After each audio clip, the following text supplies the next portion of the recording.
without any further ado, I would like to introduce tonight's speaker. Tonight we are pleased to present Michael Tougias. He's a Massachusetts native and a New York Times best-selling author. He's also authored 24 books. He's an avid fisherman, and he became a self-syndicated outdoors writer in 1990. For some of you, you may know that most of his books feature the harrowing tales of survival at sea.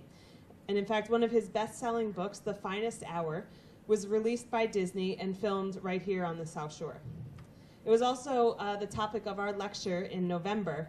And so if you missed that lecture but you're interested in catching it, we have Greg here who tapes all the lectures for Hull Cable Access Television. So you can actually go on their website and check out that lecture that happened in November. Yeah, they have their own YouTube station. So without any further ado, please join me in welcoming Michael Tougias. Thank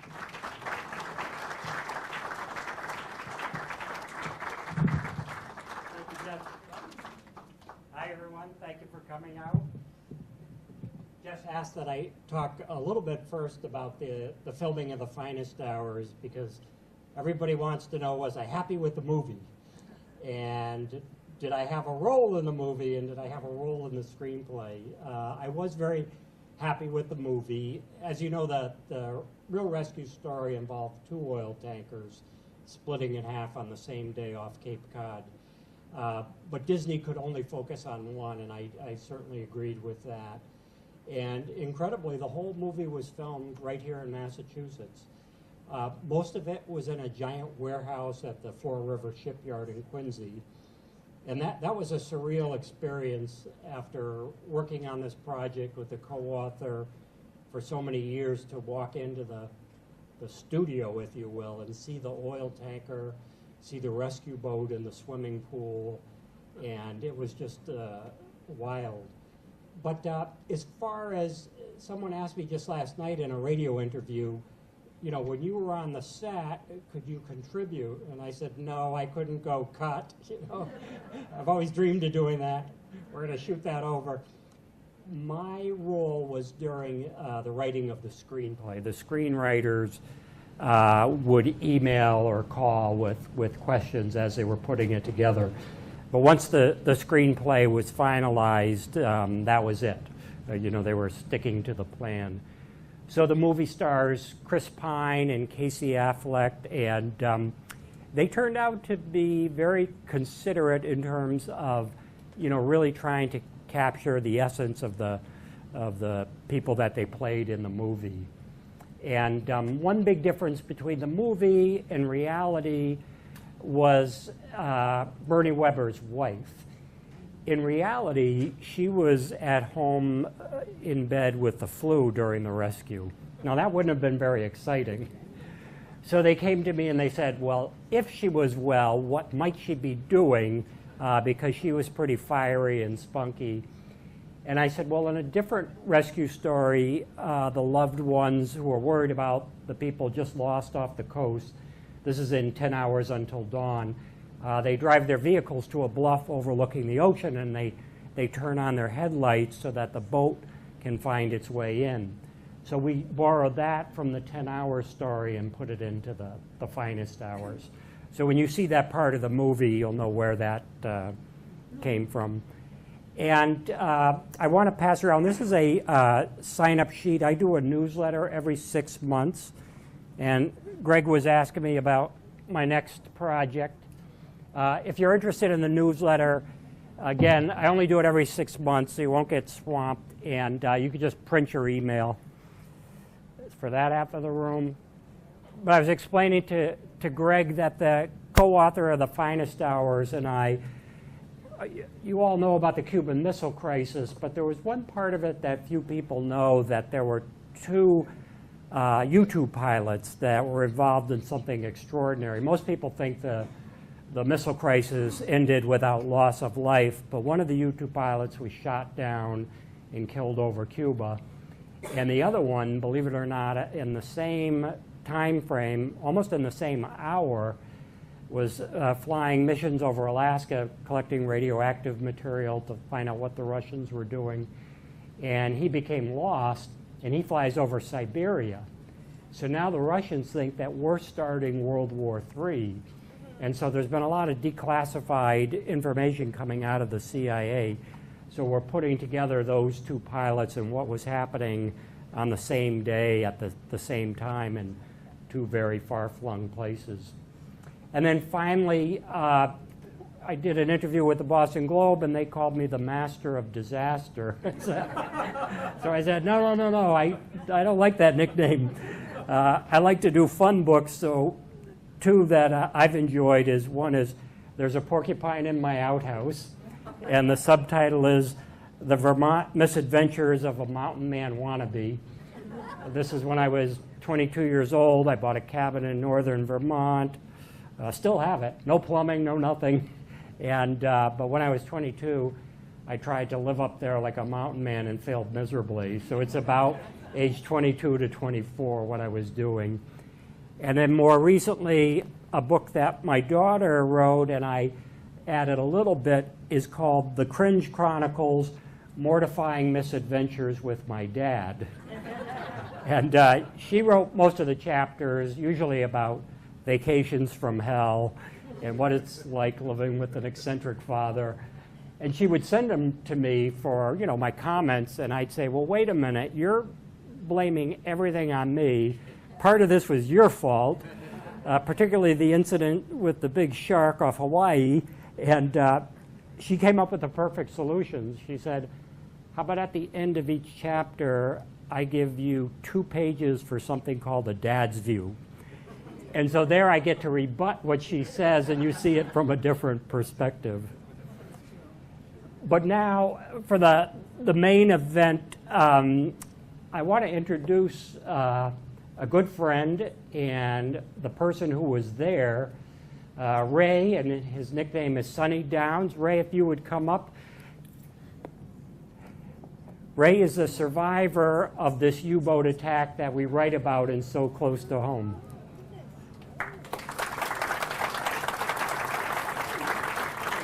And Ray, I'll let you say hello before we get started. And he'll talk a little bit of what it was like working with me and how he almost jumped out a window. Hi, everybody. Hi. Nice crowd. Everybody looks very happy. Glad you're here. Hope you enjoy what we have to say about this little experience. The slides will help tell the story, and Ray and I have only done this once before together, but it worked very well, where I start with giving you an overview of the setting and the time period, what Ray's family was doing on the ship, and Ray adds comments as we go, and then I turn it over to him when the torpedoes actually hit the ship that he was on. He tells a really dramatic story from there, and then I pick it up again with a little bit about the U-boat commander that sank the Heredia, the ship Ray was on.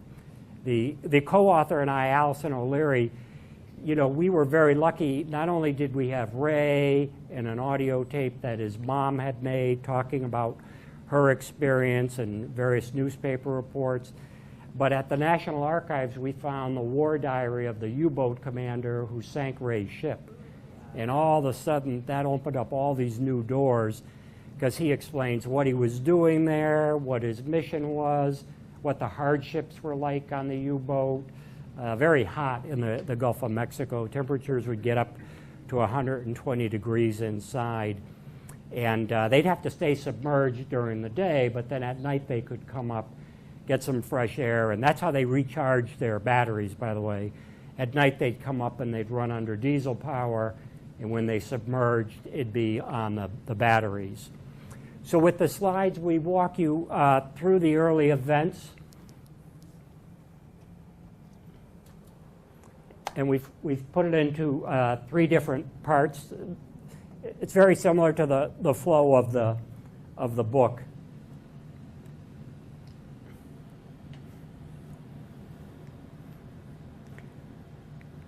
Guess who that little guy is? Cute little rascal.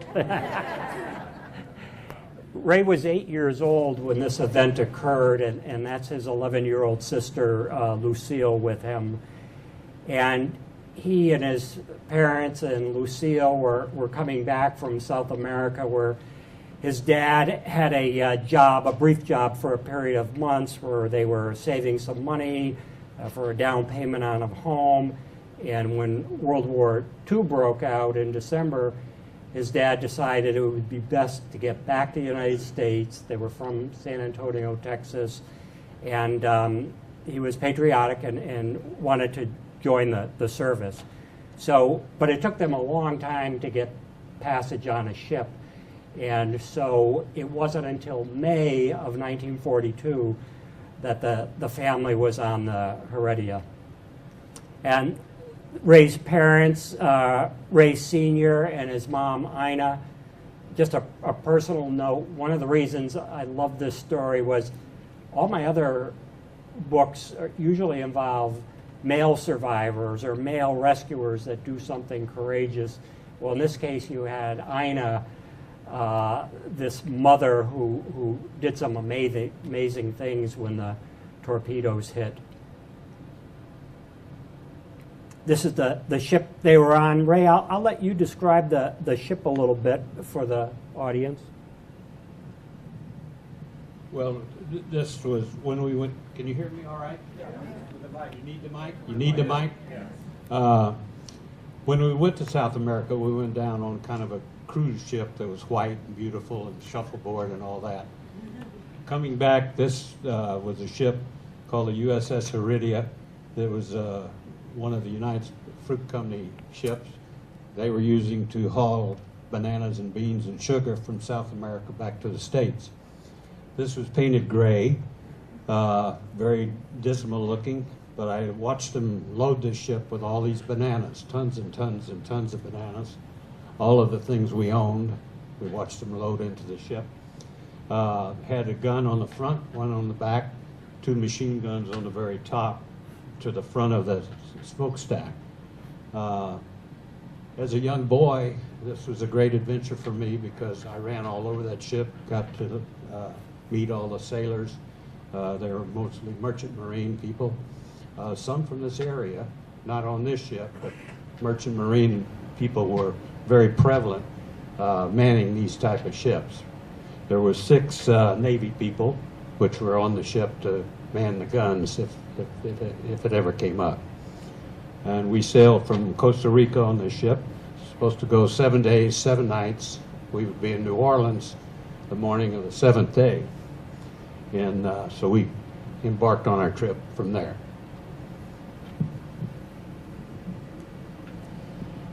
The family didn't know it at the time, and most people, even in the military as well, made the assumption, we knew there were U-boats along the East Coast because they'd been sinking ships already. But most people didn't think they had the fuel to go all the way into the Gulf of Mexico. And by coincidence, the very time that Ray and his family leave is when the first 2 U-boats are coming into the Gulf of Mexico. Because there were different size categories of U-boats, and the Class 9C were long range. They did not need to be refueled. They were coming all the way from Lorient, France to the Gulf of Mexico and could make it all the way back. And if they wanted to say for an extended period, there was something called a milk cow they could hook up with, and that was a U-boat that only carried fuel and extra torpedoes and food, and they could rendezvous at a secret location with that. So, I like to say they were high-tech weapons even before the word high-tech was around. They were incredibly efficient killing and sinking machines. And this is the commander of the U-boat, and he's the one who's the war diary we had, Eric Ferdinand. He was only 28 years old, and most people assume, bloodthirsty Nazi, but that was not the case. You read the diary, he was just committed to serving his country, and his orders were go into the Gulf, and in particular go off the mouth of the Mississippi River and sink as many ships as you can. Doesn't really matter what category. The prize would be oil tankers, but if you saw another ship you're to sink that as well. Or even what country they were from. Or even what country, yeah. The Germans, that's a good point, Ray. They made a strategic mistake, sometimes sinking ships from Mexico who hadn't entered the war in May of 1942, but they sure did after they sank some of the Mexican ships. The second commander to come in was Harro Schatz, and he was quite colorful. If he sank a ship and there were survivors in a raft, he'd take the U-boat over, give them, water, cigarettes, cake in one case, and he'd say things like, "Sorry, this is war," perfect English. And in other cases, he'd go, "You have Roosevelt to blame for this." Whereas going back to Erich Ferdinand, he was more businesslike, usually did not approach survivors. He was on the tonnage. That's what Donitz, the head of the U-boat operations, wanted. Sink as much tonnage as you can. And they would record the tons because they were in a little bit of a competition, if you will. Interesting part of that, it was in the diary you were able to get the tonnage of these various ships that they were sinking in the Gulf as well as the Caribbean, East Coast. And it's interesting, I think, that Michael and Allison bring out a great point about these German sailors. They had a job to do just like our soldiers and sailors did when they went to war. They weren't in the Gestapo. They weren't part of the Nazi Party, but they had a job to do for their country. So I think sometimes we overlook that, as Michael said, they had a very humanistic point of view as well, even though they did kill a lot of people sinking some of these ships. But yeah, and I think without finding that war diary, the book might have been very different because we wouldn't have seen some of the personal elements in Erich Ferdinand's life. But those war diaries, they also gave things like their positions each hour. They gave their decisions on why they'd sink a certain ship and maybe pass up another because they didn't get in the right position. But they talk about the hardships, and it's really a miracle that the documents survived. And people go, how did they survive? We're not exactly sure, but after each patrol, the war diary would be turned in. So my guess is they're turned into headquarters in Lorient, France, Nazi-occupied France. And at the end of the war, when the Allies overran France, many of these war diaries survived and were sent back to the U.S. and ended up in the National Archives. The British have some as well. And of course, if the U-boat sank on its last mission, there'd be no war diary for that. They called this whole operation Drumbeat, that they were coming to the U.S. And, we were warned, but we were just ill-prepared. Most of our resources were over in the Pacific. This is Admiral Donitz, the head of the U-boats and later the head of all the Kriegsmarine. And he was the one that devised that tonnage operation and Operation Drumbeat. And luckily, Hitler did not always listen to Donitz. I think had Hitler listened to him, they might have taken over the UK. But Hitler always held a bunch of U-boats back in reserve, particularly protecting the, Norway, those areas, fearful of an invasion there. But I was shocked to find out, even though they didn't see eye to eye, were constantly disagreeing. And of course, Hitler called the shots. When Hitler killed himself in the bunker, he appointed Donitz as the last Fuhrer. And Donitz was the last head of the Third Reich for 3 weeks, and he's the one that did the unconditional surrender. This is the pens the U-boats were housed in France. It was funny, I was reading Winston Churchill's diaries from the period, and he said, we bombed the hell out of these pens, and we think we did real damage to the U-boats. And then I read Donitz's journal, and he said, the British bombed the hell out of these pins and did absolutely no damage.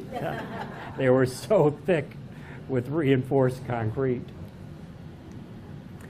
And that initial wave that came over was so successful when they got back. to France and Germany for leave, they were treated as heroes. There were even playing cards made with their pictures on it, just like we would have a baseball player. So in part 2 of the book, we get into the journey. The Downs family is heading back, and Ferdinand is going to intersect them by coincidence and timing. And this gives you an idea of how successful Eric Ferdinand was. These are all the ships he either sank or damaged just off New Orleans. And I often refer to Ray as Sonny, because in the book I call him Sonny so I don't confuse him with his dad, Raymond. Sonny and family are steaming that way. Yes. And sometimes they attacked in broad daylight too, by the way, which is really taking a risk. Yeah, let me just start, back up a little bit as we're coming into the Gulf of Mexico. I mentioned 7 days, 7 nights. This is the 6th day. They saw something on the horizon, so it alerted the captain, and they thought maybe they were suspicious. It was probably a sub, but they couldn't verify that. So the captain, instead of steaming toward New Orleans, went to Corpus Christi, Texas. And as we came into that bay, it was full of wreckage, and the bay was full. We couldn't even get in. Well, we were from San Antonio, and Corpus Christi is about 150 miles from San Antonio. So my dad asked the captain to see if they could take us off the ship in Corpus rather than going on to New Orleans. Well, there was too much politics involved. Of course, we had our stuff on there as well. So he came back and said, no, we couldn't do that. So we had to sail. We couldn't anchor in Corpus because the bay was full of ships.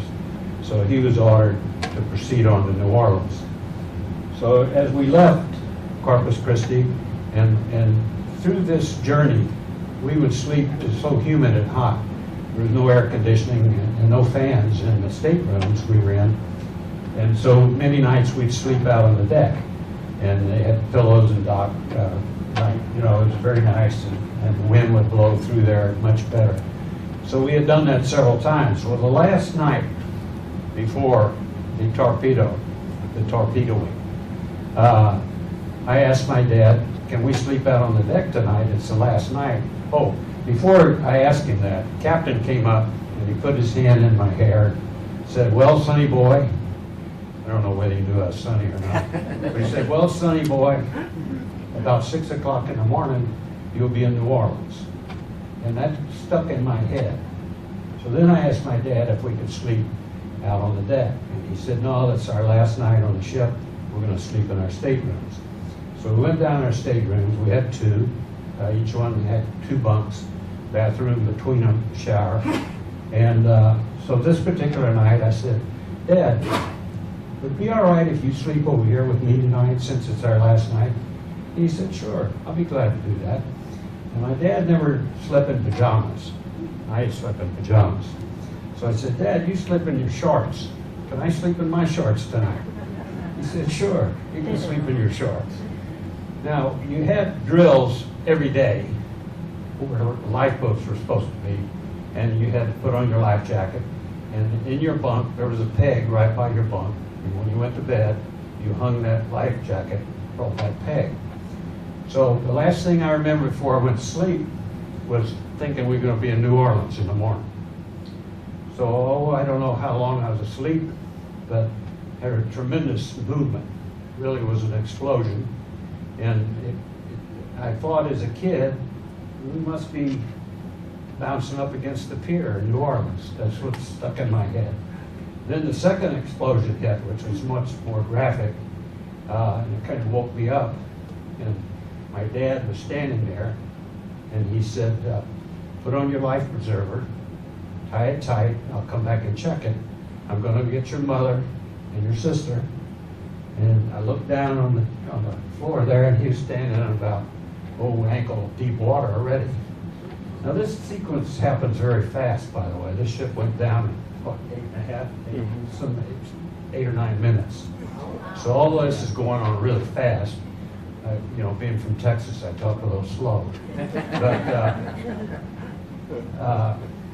he went over and got my mom.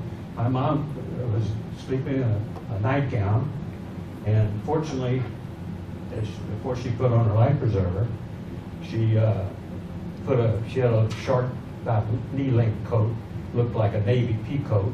She put that on over her nightgown and then put her life jacket on. Fortunately, she did that later on. So we left our stateroom hand in hand, going down the hallway. As we come up to the area where you go out on the main deck of the ship, which is a beautiful mahogany staircase, just beautifully done, really fine wood. There's a guy standing down there with 2 flashlights. And he says, and the water's gushing in there really heavily. And he says, don't come down here. You got to go up on the main deck. There's no ship down here. The ship is sinking.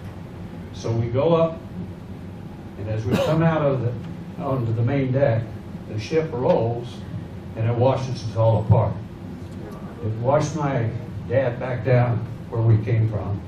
It washed my sister around to the other side of the ship, and we all went underwater, by the way. It washed my mother up and pinned her against a steel stairwell. And as I was underwater, and I just learned to swim in South America, so I didn't think I was ever going to come up out of this water. As I was under, struggling to get to the top, something grabbed my leg. I don't know whether it was my mom, my dad. I thought it was a fish or a shark or something.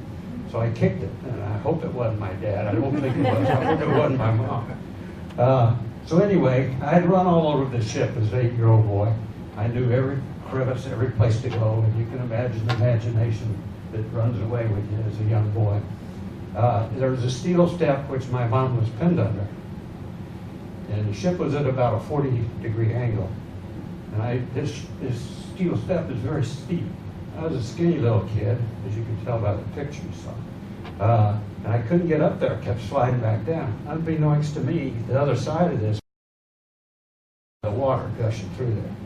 I heard somebody talking up there at the next deck, at next level, so I knew I had to get up there. So when I swam over that, finally got up there, kept hearing something, and there was another passenger, Frank Kanye.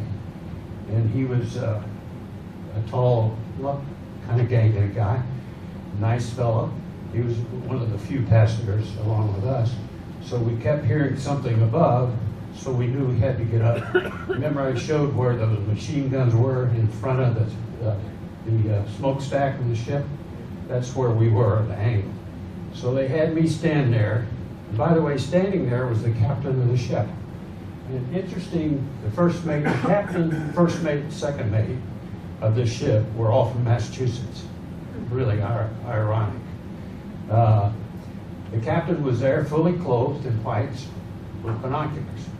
And we're standing at the very top of this, ship's at an angle like that, and there's a little 4x4 balsa wood raft that's covered with canvas, no bottom, but like a little sandbox. And it was clipped down, and they had me hold on to a little wire there. And I was standing there watching them, and these 2 guys are trying to lift this balsa wood raft, which is really very light. But I don't know whether it's adrenaline or what. They couldn't lift it. So they were trying and trying and trying. I'm standing there. Oh, by the way, the submarine surfaced and put floodlights on the ship as it was sinking. That's one thing I forgot to mention. As I came up out of the water, it was so light, and I didn't know where all this light was coming from. But the sub was watching all this with the big floodlights, so there was a lot of light. As I was standing there holding this wire, I looked back towards the back of the ship, and I see the water's gushing like crazy, and there's like a skylight thing, and I see a person come through this glass and start swimming toward us where we were. And the closer he got, I realized it was my father. Now, he got cut up pretty bad going through that glass, but my dad was had a good temper. So he comes up there and he says, "What are you guys doing? You got to get this raft. We got to get off the ship." And they said, "We can't lift this raft." And he said a few choice words. And my dad always lifted correctly, you know. have to position your legs right, and don't lift with your back, lift with your, and all that stuff. So I watched him brace himself to really try to jerk something out. Well, it came right straight up in the air. So he had some more choice words to say to the captain, Mr. Kanye. So he said, here's the plan. We have to get off the ship. It's sinking. And we're going to put my son on this raft, slide it in the water. We'll all run down, get on the raft, and we got to paddle because we got to get away from the ship. Undertow, it's very strong, and the ship goes down. So the captain says, well, you got to put me on that raft because I can't swim. My dad says a few choice words. Well, you're going to learn real quick. So anyway, he puts me on there, so we slide that into the water. They all run down. Of course, they all help the captain get to the raft. As we get on the raft, with all this weight, my dad thought the Germans were going to strafe us, were going to shoot us. He thought that's why they were on the surface. So he tried to lay on top of me. But with all the weight of these three men and me, he's about to drown me. So I said, Dad, so he realized, so he let me get up. Excuse me, we had to paddle like the devil to get away from the undertow of the ship. Just some water. So that's how we got off the ship. Eventually the lights went out. Suddenly got left, and it was dark. Up in waves, down in waves. A lot of, thank you very much.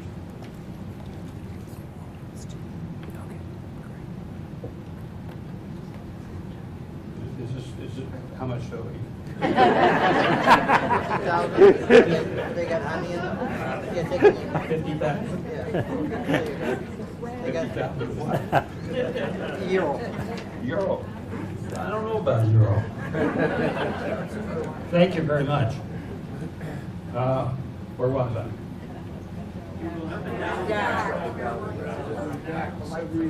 Well, you're paying attention. That's good. Glad to hear that.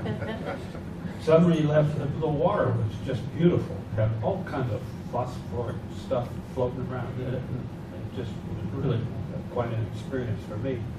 So we had to balance ourselves on this raft because there's no bottom to it. And when we got on the raft, we had to balance each other. You were in the water, you were down in the water this far, and your feet were hanging down into the water. So that's after we got away from the ship. As we were, I don't know how long this had been, probably my dad thought he heard my mother scream for his, call his name. And at one point, he said he was going to go back to the ship. And the captain said, you know, you'll never make it because the ship's going down, and all this is happening very fast anyway. So he finally convinced him to stay. But he sincerely thought he heard my mother holler. Who did he? He said, oh, the captain said to him, let's wait and see if we hear her again. And of course we did. So he convinced my dad to stay. And that's how we got off the ship. Now my sister, I'll tell you about my sister. Should have told about my sister. Don't give the whole book away. Yeah, there's a point here where I have to stop. You have to buy the book. Michael keeps reminding me of that. Well, I'll tell you about my sister. I mentioned that she'd been washed around the other side of the ship, and she was screaming for my mother. Huh? I had to bring up Lucille. Oh, yeah, that's Lucille. In a loving moment. She wasn't that nice to me all the time. No, seriously, she was sweet. Sometimes. She was screaming for my mother, and my mother could hear her based on what Mom said later. The second mate of the ship, a fellow's named Roy Sorley. He was from Massachusetts. Tall, nice-looking guy. He heard Lucille. And so he jumps from one deck down to the next deck to get her and said, you know, Lucille, can you swim? And she said, yeah. Well, we're going to have to jump off the ship. So they had to jump probably 4 or 5 feet into the water, and they had to swim for it. fortunately, they found a half of a hatch cover eventually, and the flag box. And everything they found floating in the water, they made them a raft. And then they eventually ended up, the first mate of the ship, who was, by the way, from Scituate, Burke. Where? Mr. Burke. Yeah, Thomas Burke. And he's an interesting guy because I had the opportunity, he's passed away now, but I had the opportunity a couple of years of talking to him about this whole experience. And of course, he was with my sister as well as the second mate, and I think there was 3 other sailors there, that they had this makeshift raft. And they had to paddle to get away, and that's how they got away from the ship. Now, my mom, very interesting, brave woman. You're gonna have to buy the book.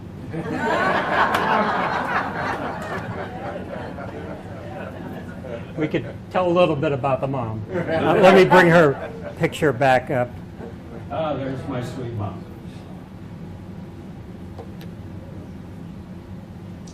Wonderful person. My mother, as I mentioned earlier, was pinned, the water had pinned her against this steel stairwell that I went, or staircase that I went up. And she was about to give up, and the ship rolled a different way, and the water released her. And so she was able to swim across. And on this main deck, there's a U shape, and they have windows that go up and down, and you know, the passengers can look out, not portholes, but windows, and just in that little U shape on that main deck. So she knew the ship was at an angle. She knew she had to get off the ship, because in the drills that we had, they mentioned very important to get off the ship as quickly as possible if something happens.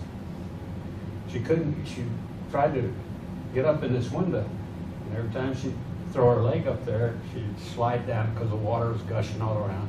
She was about to give up, and the water changed course and kind of just boosted her right up into this window.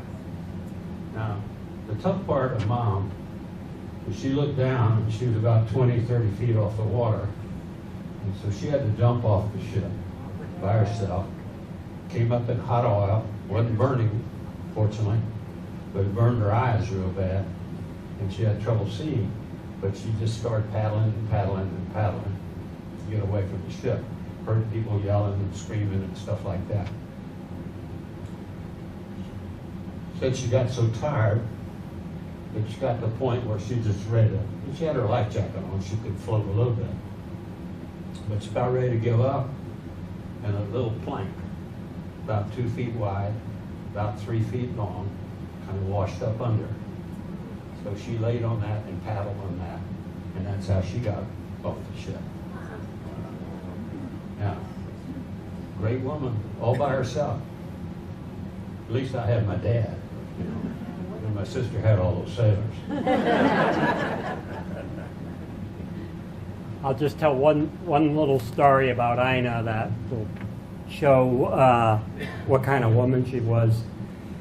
She's been out there for several hours, and this dovetailed with what Ray told me, but then when we discovered Ina's audio tape, where she talks for 45 minutes about what happened, it was like, wow. She's been out there for hours alone, and she sees 2 or 3 sailors on a big board.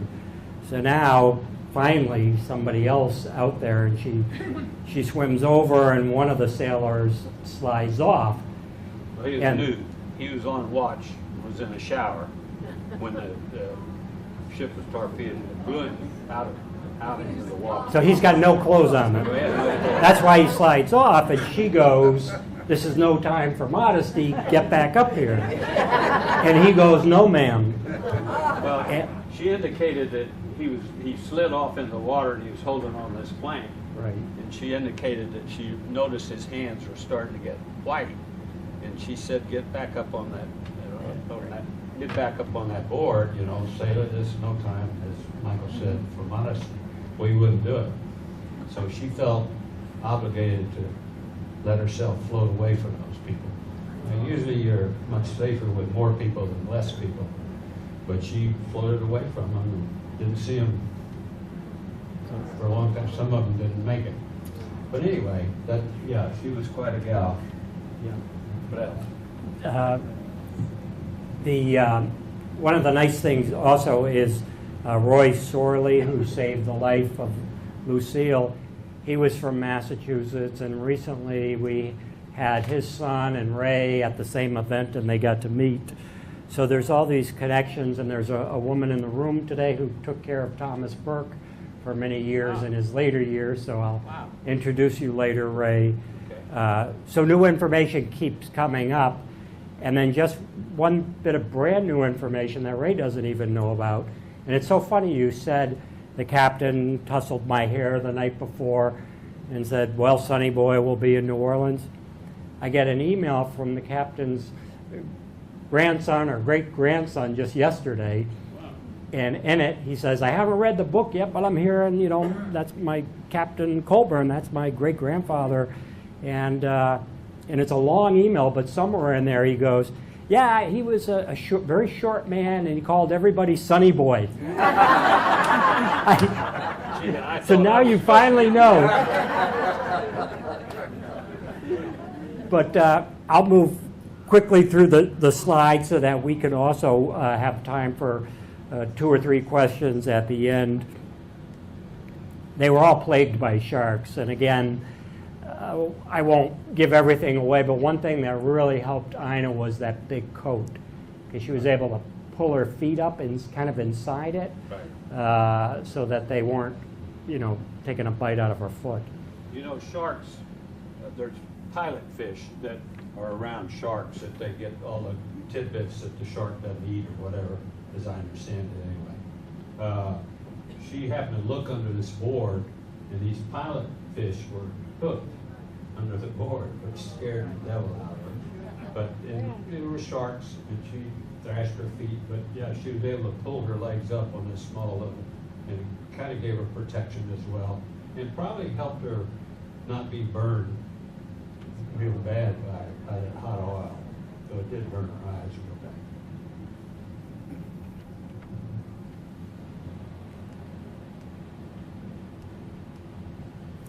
The good news is all 4 make it, and you know, again, Ina and Lucille are not with Sonny and his dad, and it's quite a sensation because the majority of people on board the ship perished, and this family all makes it, and it's front page of the Times-Picayune, and here's a nice clear picture of them, and Ina did recover from the oil in her eyes.